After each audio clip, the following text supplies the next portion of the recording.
Okay, Lewis dot structures. These are great for two-dimensional understanding of elements and compounds, and they use the concept of valence electrons being the reactive electrons in their outer shell. These are the ones that combine or help to make compounds. So probably we have two things to consider. Please try to know the elements dot structure, and then we can grow from that into understanding compounds.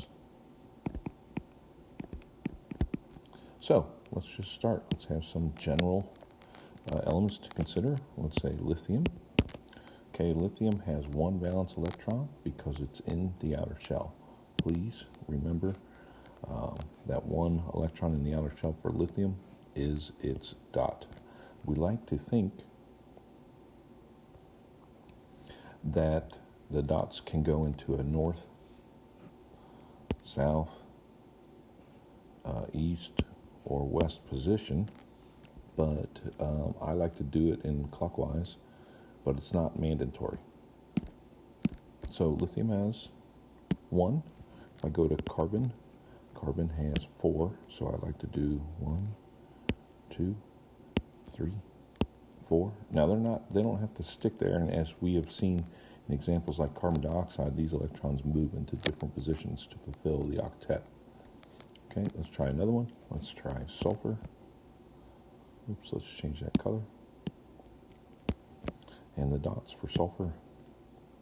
1, 2, 3, 4, 5, 6. And again, if you're having troubles with, why 6 electrons, remember that it's in the 6th column,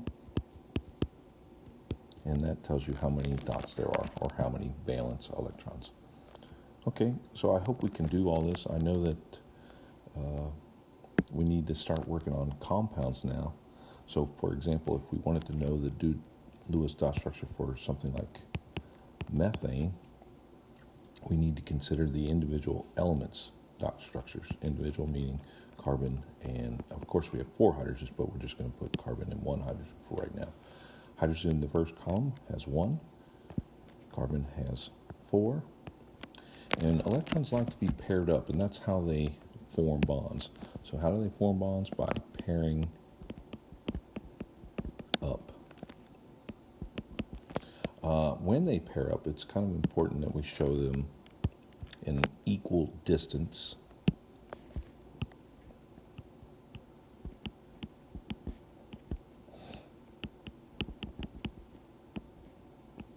between the elements. So, for example, when carbon takes his 4 electrons, 1, 2, 3, 4, and begins to combine with hydrogen,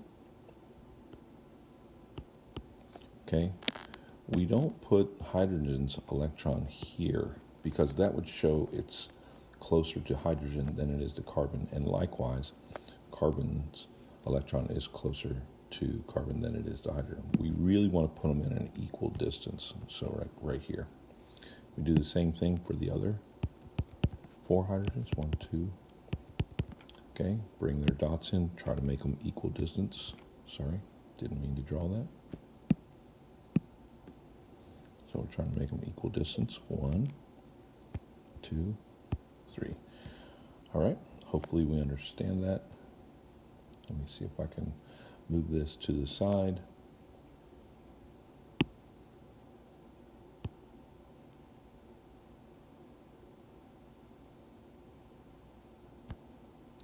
Okay, I'll move this over here as one of our dones.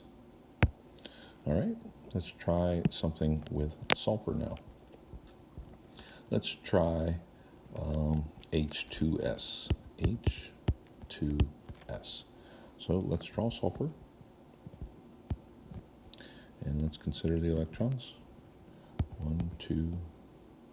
I'm just copying the one that I had over here. Okay. And I'm going to look at it like this and think about forming bonds with pairs with electrons pairing up. So I'm going to bring hydrogen in here, and hydrogen's electron, pair it up, keep it equal distance. Do the same for this, and put its electron paired up like this. Okay, this is really good, again, for two-dimensional,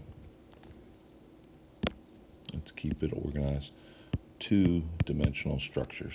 Now we have formula structures and we have bonding structures. So we're getting an idea of how these things combine in two-dimensional space.